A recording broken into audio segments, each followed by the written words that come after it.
S'il y a un aspect particulièrement frappant dans tous ces récits, c'est bien la formidable diversité et l'audace des tentatives humaines pour appréhender le divin. L'idée gnostique selon laquelle le créateur de notre monde pourrait être maléfique, ou du moins un Dieu aveugle imparfait, représente un véritable renversement de perspective. Elle offre une explication radicale à l'existence du mal et de la souffrance, transformant la vision habituelle du monde en un drame captivant, celui d'une évasion d'une prison cosmique. Toutes ces figures, qu'il s'agisse des anges mécaniques d'Ézéchiel, du Dieu luttant contre l'homme, de l'horreur cosmique de la Vishvarupa ou du démiurge serpentin, ne sont pas de simples fantaisies bizarres. Ce sont de profondes réflexions philosophiques et théologiques qui se sont exprimées dans la seule forme alors disponible, le langage des symboles. Elles nous révèlent à quel point la quête du divin a poussé l'esprit humain à s'aventurer bien au-delà des limites de l'ordinaire. Merci d'avoir regardé cette vidéo jusqu'au bout. Nous n'avons fait qu'effleurer cette thématique abyssale, riche de découvertes fascinantes. Si vous avez apprécié ce voyage à travers les recoins les plus étranges des textes sacrés, n'oubliez pas de vous abonner à la chaîne, de laisser un pouce bleu et d'activer la cloche pour ne manquer aucune de nos prochaines vidéos. Et maintenant, une question pour vous. Laquelle de ces descriptions vous a semblé la plus étonnante ou, à l'inverse, la plus pertinente? Peut-être connaissez-vous d'autres représentations insolites du divin que nous n'avons pas mentionnées. Partagez votre avis dans les commentaires, nous serions ravis de vous lire. Passons maintenant au 5e point de notre liste et nous plongeons directement dans les profondeurs étranges de l'Ancien Testament. Préparez-vous, car l'image qui suit semble tout droit sortie d'un blockbuster de science-fiction, bien plus que d'un texte religieux. Nous allons parler de la célèbre vision du prophète Ézéchiel. Oubliez toute forme humanoïde. Ézéchiel décrit plutôt ce que l'on pourrait appeler un mécanisme divin ou un trône céleste en mouvement. Il observe 4 créatures ailées absolument incroyables. Chacune d'elles possède non pas un, mais 4 visages. Un visage d'homme, un de lion, un de taureau et un d'aigle, chacun regardant dans une direction différente. Sous ces créatures, il y a quelque chose qui frappe encore plus l'imagination, des roues. Mais attention, ce ne sont pas de simples roues de charrette. Le prophète les décrit comme une roue dans une roue, une structure complexe capable de se déplacer dans n'importe quelle direction sans avoir besoin de pivoter. Et le détail le plus terrifiant, les jantes de ces roues étaient entièrement couvertes d'yeux. Imaginez un peu cette scène. Il n'est donc pas étonnant que les ufologues modernes et les partisans de la théorie du paléocontact y voient la description pure et simple d'un vaisseau extraterrestre. Cela sonne bien trop technologique pour l'Antiquité. Mais qu'est-ce que c'est vraiment? Les théologiens, eux, l'expliquent comme une allégorie des plus complexes. Les 4 visages symbolisent tout ce qui vit sur terre. L'homme, couronnement de la création, le lion, roi des bêtes sauvages, le taureau, le plus puissant des animaux domestiques, et l'aigle, maître des cieux. Les roues, capables de se mouvoir dans toutes les directions, sont le symbole de l'omniprésence de Dieu. Et les innombrables yeux représentent son omniscience. Ce n'est pas un portrait de Dieu, mais une tentative de décrire ses attributs insondables. Il est partout, il voit tout et règne sur toute la création. Avouez que c'est bien plus complexe qu'un simple vieil homme sur un nuage. Passons des mécanismes cosmiques complexes à quelque chose de beaucoup plus personnel, voire viscéral. Notre 4e épisode nous plonge dans l'une des histoires les plus étranges et les plus physiques de toute la Bible. Il s'agit d'un passage du livre de la Genèse où le patriarche Jacob s'engage dans un véritable combat au corps à corps, et pas avec n'importe qui, mais, comme il s'avère, avec Dieu lui-même.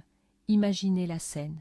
Au cœur de la nuit, Jacob est seul près de la rivière. Soudain, un mystérieux inconnu apparaît et l'attaque. Un combat s'engage. Pas un affrontement verbal ou spirituel, mais une lutte physique des plus réelles, qui va durer jusqu'à l'aube. Le plus étonnant dans ce récit, c'est que le mystérieux adversaire ne parvient pas à vaincre Jacob. Un simple mortel tient tête à un être divin. Finalement, l'inconnu touche la hanche de Jacob et le blesse, mais même cela ne met pas fin à la lutte. À l'aube, l'inconnu demande de le laisser partir, mais Jacob, comprenant déjà à qui il a affaire, déclare Je ne te lâcherai pas tant que tu ne m'auras pas béni. En retour, il reçoit un nouveau nom, Israël, qui se traduit littéralement par « celui qui a lutté avec Dieu ». Cette image d'un Dieu avec lequel on peut lutter, argumenter et même arracher une bénédiction par la force est absolument incroyable. Elle rompt radicalement avec l'image stéréotypée d'un créateur lointain et inaccessible. Ici, Dieu se présente comme une force avec laquelle on peut et on doit interagir directement, même au travers du conflit et du combat. En troisième position de notre série, nous explorons une image qui remet en question la possibilité même de contempler Dieu. Si Jacob a pu lutter avec lui, Moïse, lui, aspirait à davantage. Il voulait le voir. La réponse qu'il obtint donna naissance à l'une des images les plus énigmatiques des textes sacrés. Ainsi, le prophète Moïse se trouve sur le mont Sinaï en dialogue direct avec Dieu. Et là, il ose une requête d'une audace inouïe. Il demande « Montre-moi ta gloire », ce qui, en substance, revient à dire « Révèle-moi toi-même ton véritable aspect, ton essence ». La réponse de Dieu est à la fois un oui et un non mêlés. Il accepte, mais pose une condition des plus étranges et terrifiantes.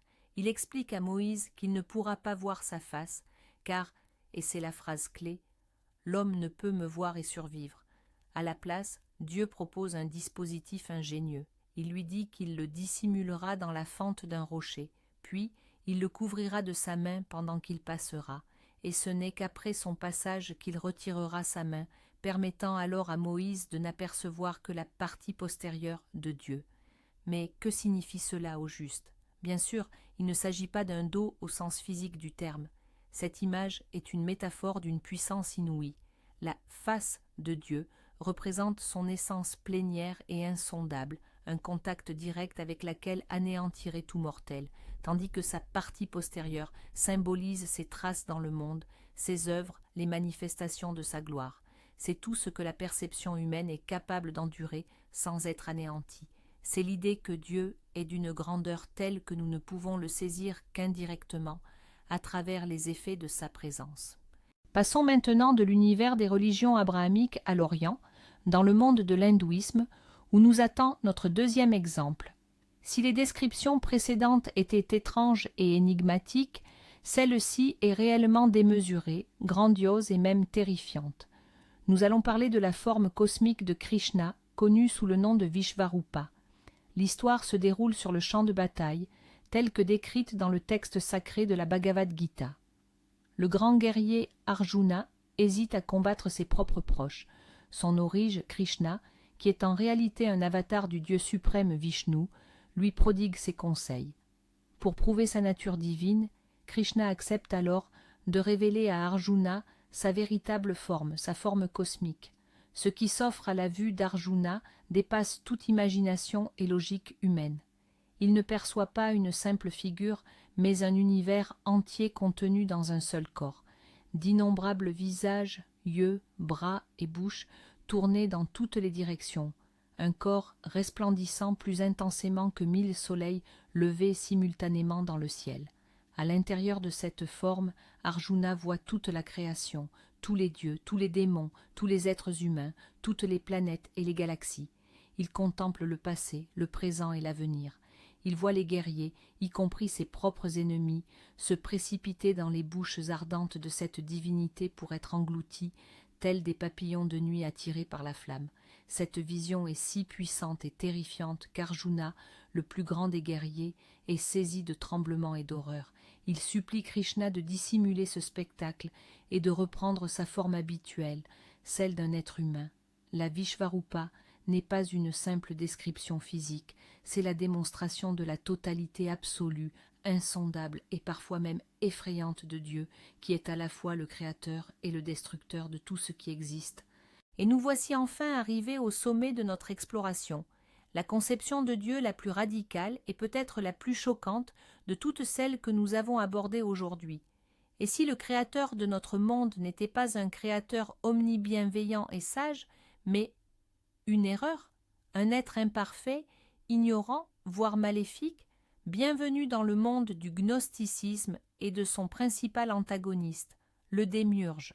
Le gnosticisme est un courant mystique ancien du christianisme considéré comme une hérésie.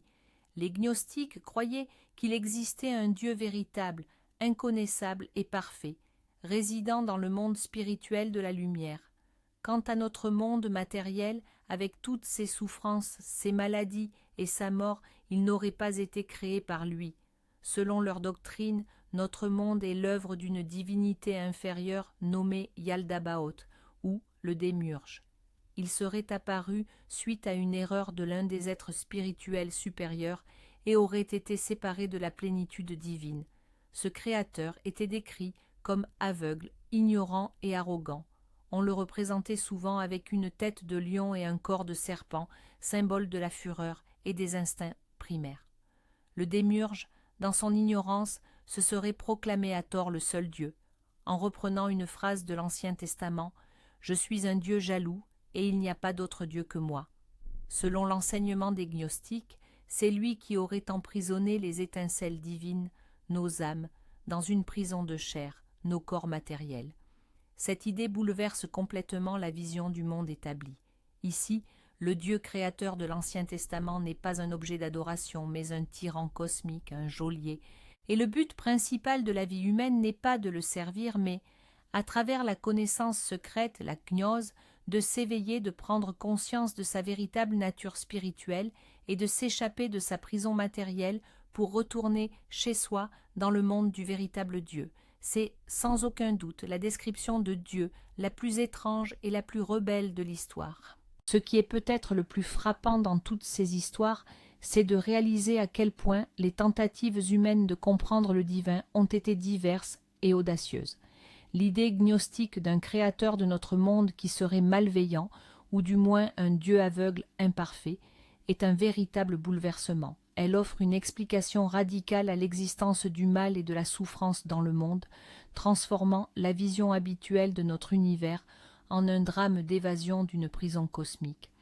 Toutes ces images, des anges mécaniques d'Ézéchiel aux dieux luttant avec Jacob, en passant par l'horreur cosmique de la Vishvarupa et le démiurge ophidien, ne sont pas de simples fantaisies étranges. Ce sont de profondes réflexions philosophiques et théologiques, enveloppées dans la seule forme qui leur était accessible, le langage des symboles. Elles nous montrent que la quête de la connaissance d'une puissance supérieure a poussé l'esprit humain bien au-delà des limites du quotidien. Merci d'avoir regardé cette vidéo jusqu'au bout. Nous n'avons fait qu'effleurer ce thème abyssal, riche de découvertes étonnantes. Si ce voyage à travers les recoins les plus étranges des textes sacrés vous a plu, n'oubliez pas de vous abonner à la chaîne, de laisser un like et de cliquer sur la cloche pour ne manquer aucune de nos futures vidéos. Maintenant, à vous la parole. Laquelle de ces descriptions vous a semblé la plus étrange ou, au contraire, la plus porteuse de sens ? Peut-être connaissez-vous d'autres images inhabituelles de Dieu que nous n'avons pas mentionnées.